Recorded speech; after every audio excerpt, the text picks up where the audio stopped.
Hello student, कैसे हो? आशा करता हूँ ठीक ही होंगे। तो आज हम कक्षा 10 के फिजिक्स का एक टॉपिक, इसका नाम है ओम का नियम, इसका अध्ययन करेंगे। ध्यान दीजिएगा। तो देखते हैं ओम का नियम।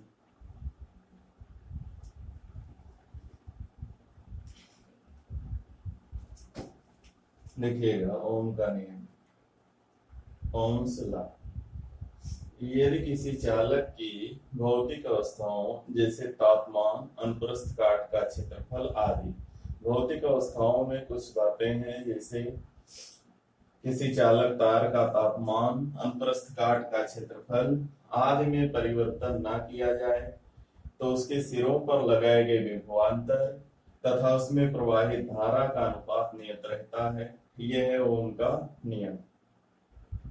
अब इसमें कहा गया कि यदि विभवांतर को कैपिटल वी से तथा धारा को स्मॉल आई से निरूपित करें तो ओम के नियम से भी और आई का अनुपात एक नियतांक के बराबर होता है। v by I is equal to नियतांक। इस नियतांक को चालक का प्रतिरोध कहते हैं और इसे कैपिटल आर से निरूपित करते हैं।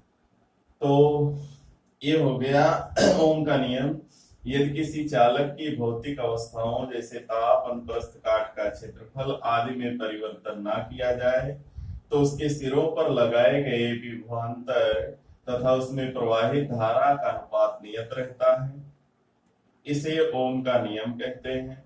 यदि आरोपित विभवांतर कैपिटल वी तथा प्रवाहित धारा आई हो तो ओम के नियम के अनुसार भी और आई का अनुपात एक नियतांक के बराबर होता है।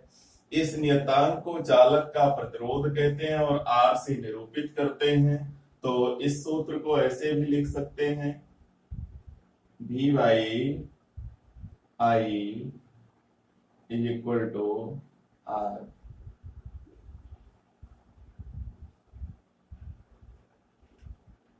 यह जो आर है, चालक का प्रतिरोध हमने लिखा, तो जो आर है वो चालक तार का प्रतिरोध है। और प्रतिरोध हमने बताया था कि जब किसी चालक में विद्युत धारा प्रवाहित होती है तो धारा के मार्ग में उत्पन्न होने वाली रुकावट को ही प्रतिरोध कहा जाता है और इसे आर से प्रदर्शित करते हैं। तो जब आर मिल गया तो आर जो है वो प्रतिरोध है। अगर हम इसको परिभाषित करें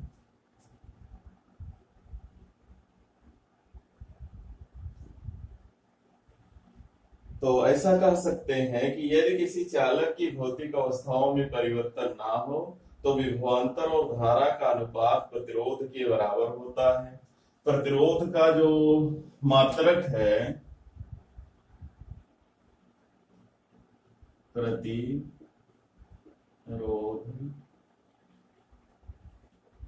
का मात्रक,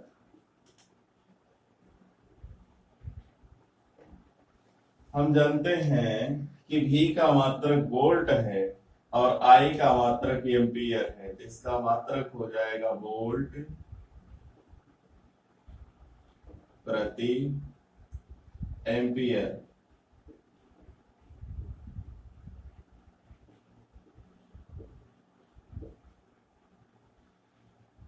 वोल्ट प्रति एम्पियर। एम्पियर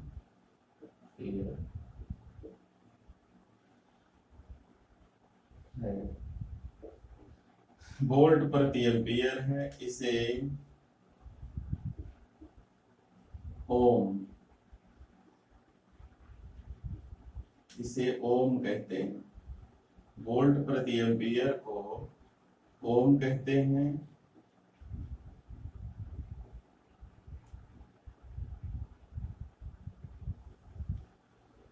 इसे ओम कहते हैं तथा इसे ओमेगा, ग्रीक भाषा का अक्षर है ओमेगा, पढ़ते हैं ओमेगा से इसे ओम कहते हैं और ओमेगा से प्रदर्शित करते हैं।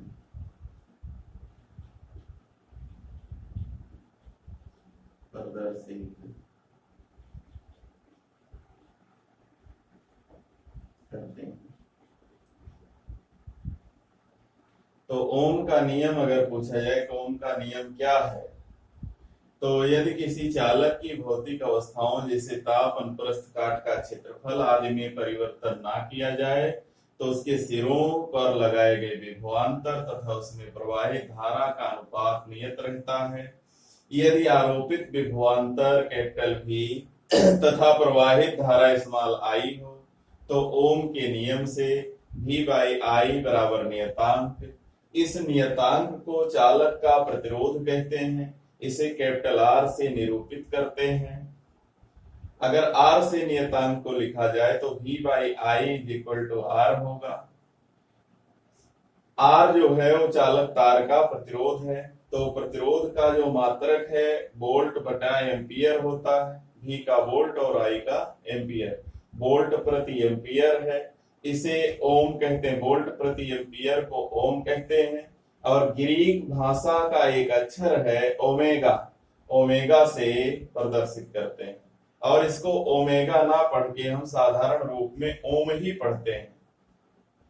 ओमेगा का छोटा फॉर्म ओम ही पढ़ा जाता है, जो कि वैज्ञानिक ओम के नाम पर ही इसको रखा गया है। तो ये है ओम का नियम। अब फिर है ओम के नियम का सत्यापन।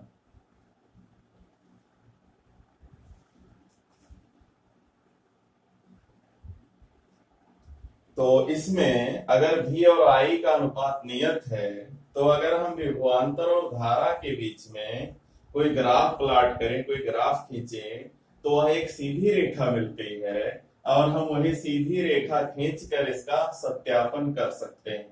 तो अब देखते हैं ओम के नियम का सत्यापन।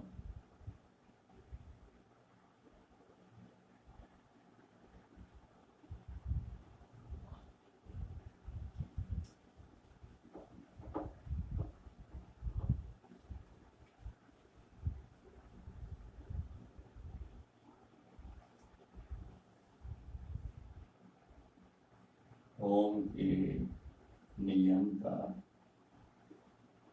सत्यापन।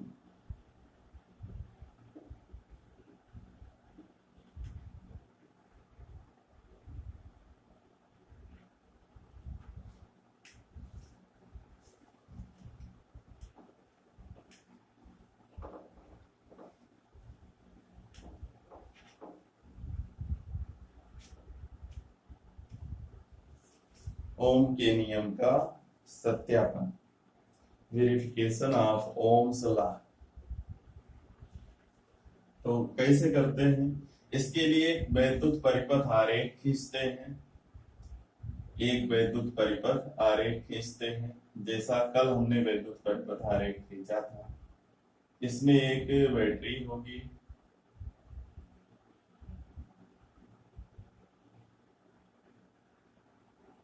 यहां पर एक लगाएंगे रिहास्टेट,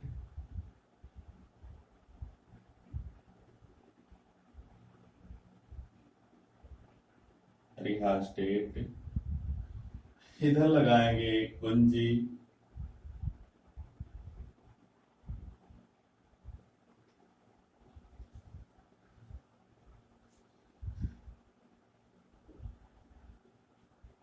प्लस माइनस। कुंजी को और आगे बढ़ाएंगे, यहां लगाएंगे एक अमीटर,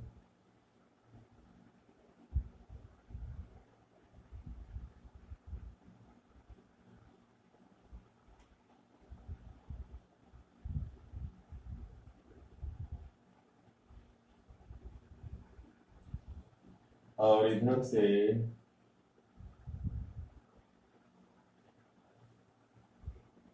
लगा देंगे यहाँ एक रेजिस्टेंस वायर, चालक तार।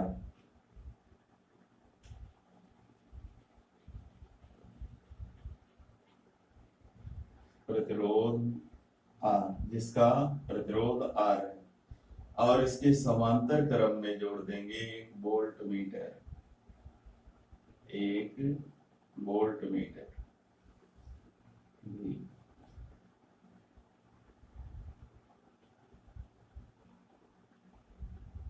इतना ध्यान रखेंगे।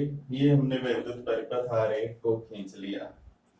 इस बात का ध्यान रखेंगे कि इसमें जो वोल्ट मीटर को छोड़कर और बाकी जो अपार्टस लगाए गए वो सभी श्रेणी क्रम में है। केवल वोल्ट मीटर जो है वो समांतर क्रम में है। तो इसमें होता है बैटरी,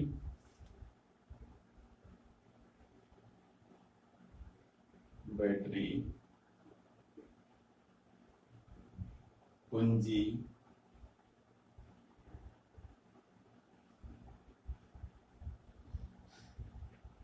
ये धारा नियंत्रक,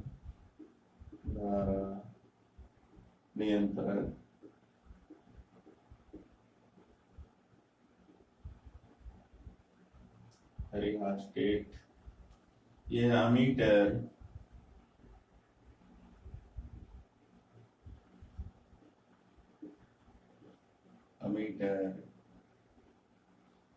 ये वोल्ट मीटर,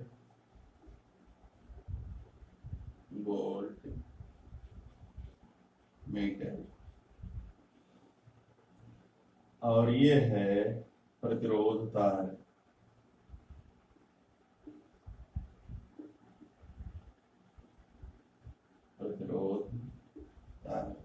जिसका प्रतिरोध है R। तो सबसे पहले बैटरी की सहायता से जब हम इस परिपथ में जैसे कुंजी को ऑन करेंगे, स्विच ऑन करेंगे, इस परिपथ में धारा प्रवाहित होने लगेगी जिसका जो मार्ग है प्लस से माइनस की ओर, धारा आई। इसमें धारा का प्रवाह होने लगेगा। अब जब धारा का प्रवाह होगा तो अमीटर की सुई में विक्षेप होगा और वोल्ट मीटर की सुई में भी विक्षेप होगा। जो अमीटर होगा वो चालक प्रतिरोध तार में प्रवाहित धारा का मान बताएगा और जो वोल्ट मीटर होगा वो इसमें प्रवाहित या इसके सिरों के बीच विभवांतर को बताएगा वोल्ट में। और रिहास्टेट का काम है परिपथ में धारा की प्रबलता को कम और अधिक करना। इसकी सहायता से बैटरी द्वारा उत्पन्न विद्युत वाहक बल का मान घटाया और बढ़ाया जा सकता है। यानी परिपथ में जो धारा है उसको नियंत्रित किया जा सकता है। तो कभी धारा का मान घटाया जा सकता, कभी बढ़ाया जा सकता है, या ऐसा कहें कि विभवांतर का मान यहां से कम या अधिक किया जा सकता है। तो अब इससे ओम के नियम का सत्यापन कैसे करेंगे? हम एक खींच लेंगे ग्राफ।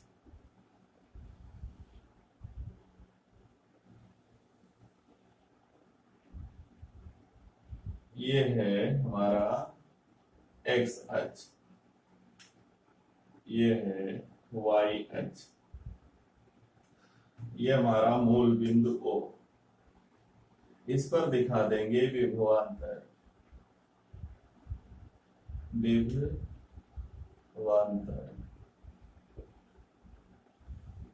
भी।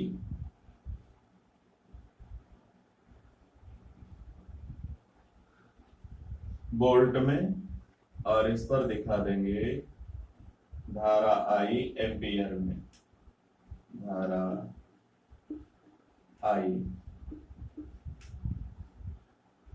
दोनों अक्षों पर हमने दिखा दिया, एक पर विभवांतर दिखा दिया, एक पर धारा दिखा दिया। चलो विभवांतर सबसे पहले इस रिहास्टेट की सहायता से हम विभवांतर को पहले मान लो 0.5 वोल्ट रखते हैं। विभवांतर को 0.5 वोल्ट, फिर बढ़ाकर 1 वोल्ट, 1.0 वोल्ट, फिर बढ़ा के रखते 1.5, फिर बढ़ा के 2.0, फिर बढ़ाते हैं 2.5। हमने विभवांतर को इस रिहास्टेट की सहायता से पहले 0.5 रखा, फिर इससे पढ़कर देखा, इससे थोड़ा सा पहले कम किया, जब आ गया 0.5 तो हमने उस पर छोड़ दिया और इसका पाठ्यांक नोट किया। फिर इसको बढ़ा के 1 पर किया, ये जैसे ही 1 पर पहुंचा फिर हमने इसको देखा, फिर जब ये 1.5 पर 1.5 पर पहुंचा फिर इसको चेक किया, फिर विभवांतर जब 2.0 पहुंचा फिर इसको चेक किया गया, फिर जब विभवांतर 2.5 पहुंचा तब इसको चेक किया गया। हम इसको भी लिख लेते हैं, धारा I को जब ये 0.5 गया तो धारा बढ़कर हुई 1 एम्पियर, जब 1 हुआ तो हो गई बढ़कर 2 एम्पियर, बढ़कर हो गई 2 एम्पियर।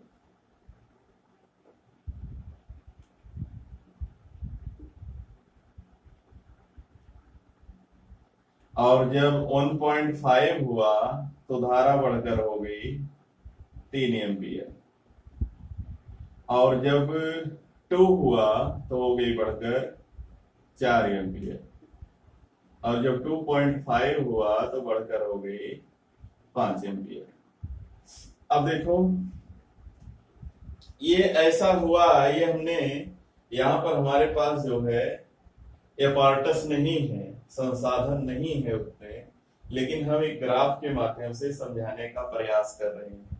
जैसे ही हमारा V का मान 0.5 हुआ तैसे हमने अमीटर को जब नोट किया तो ये 1 एम्पियर पर पहुंचा हुआ था। जैसे ही हमारा बढ़कर 1 वोल्ट हुआ ये बढ़कर पहुंचा था 2 एम्पियर पर, ये जैसे ही 1.5 वोल्ट हुआ ये पहुंचा था 3 एम्पियर पर, जैसे ये 2 वोल्ट हुआ ये पहुंचा था 4 एम्पियर, 2.5 वोल्ट पर पहुंचा था 5 एम्पियर। अब हम देखते हैं कि 0.5 पर 1 था, तो ये 0.5 और 1 की सीध में एक डाट लगा लेते हैं, एक बिंदु लगा लेते हैं, पहले x अक्ष का निर्देशन तब y का, फिर जब 1 पर पहुंचा तब हो गया बढ़कर 2, 1 के सामने 2, फिर 1.5 के सामने 3,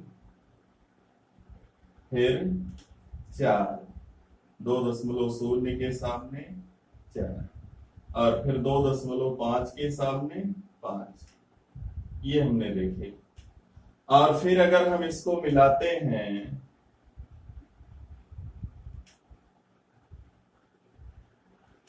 तो ये हमको मिलता है एक सीधी रेखा, ये रेखा मिलती है जो कहीं भी मुड़ी हुई नहीं। पहले दोनों जब स्टार्ट नहीं हुए थे तो दोनों शून्य पर थे, जब हमने इसको चालू ही नहीं किया था तो इसका भी 0 इसका भी 0, तो दोनों एक बार 0 पर मिले। जब इसका 0.5 हुआ इसका 1 हुआ तो इसको मिलाओ इसको मिलाओ, जहां मिलेगा वहां बिंदु रखो, ऐसे सबको मिला दें तो हमको एक सीधी रेखा मिलती है। और जब सीधी रेखा मिलेगी तो हम लिख देंगे, क्योंकि V और I के बीच खींचा गया ग्राफ एक सीधी रेखा मिलता है, इसलिए ओम का नियम सत्य है। ओम का नियम यही कहता है कि यदि हम किसी चालक, ये चालक तो हम कभी बदल नहीं रहे, इसकी भौतिक अवस्थाओं में परिवर्तन ना करें। अब भौतिक अवस्थाओं में हमने कहा ताप को नहीं बढ़ाना घटाना है, और अनुप्रस्थ काट का क्षेत्रफल, तो अनुप्रस्थ काट में कुछ लोग परेशान होते हैं कि अनुप्रस्थ काट क्या है। मान लो ये हमारा कोई कंडक्टर है, कोई चालक है, ये एक तार है, और तार को क्या करें, लंबा सा तार है, इसको ऐसे सीधे काट दें तो जो ये भाग दिखाई देता है सामने का एकदम फ्लैट समतल भाग ये वाला, इसको हम अनुप्रस्थ काट बोलते हैं। और अगर ऐसे इसको सीधा ऐसे काट दें, सीधा बीच में से ऐसे फाड़ दिया जाए तो इसको जो दिखाई देगा सामने चपटा भाग, उसको अनुदैर्ध्य काट के नाम से जानेंगे। तो अगर ऐसे सीधे लंबवत काट देंगे तो जो भाग एकदम समतल दिखाई देगा वो अनुप्रस्थ काट है, और इसका क्षेत्रफल कहलाता अनुप्रस्थ काट का क्षेत्रफल। तो तार की भौतिक अवस्थाएं जैसे कि तापमान, अनुप्रस्थ काट का क्षेत्रफल आदि में परिवर्तन ना किया जाए तो चालक के सिरों के बीच लगाया गया विभवांतर और उसमें प्रवाहित धारा का अनुपात नियत होता है, अर्थात V और I के बीच में खींचा गया ग्राफ एक सीधी रेखा में मिलता है। और फिर हमने उस ग्राफ को खींच कर देखा, वो सीधी रेखा में मिल रहा है, तो हम कह सकते हैं अतः ओम का नियम सत्य है। तो इस तरीके से हम ओम के नियम का सत्यापन कर सकते हैं। ओम के नियम के सत्यापन के लिए सबसे पहले हमको एक बैटरी, कुंजी, धारा नियंत्रक, अमीटर, प्रतिरोध तार और वोल्ट मीटर की आवश्यकता होगी।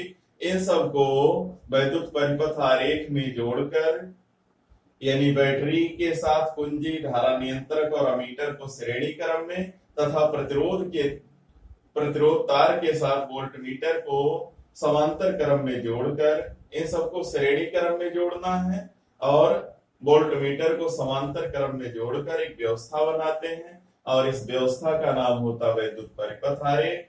और यहां से हम धारा नियंत्रक की सहायता से V के मान में जितना परिवर्तन करते हैं, उससे A के मान में जितना परिवर्तन आता है, हम दोनों को एक ग्राफ पर लिखते हैं, ग्राफ पेपर पर दर्शाते हैं और उन ग्राफ पेपर पर जब हम बिंदुओं को मिलाते हैं तो एक सीधी रेखा मिल जाती है और हम लिख देते हैं कि इस प्रकार हम कह सकते हैं कि ओम का नियम सत्य है, अर्थात इस प्रकार ओम के नियम का सत्यापन हो जाता है।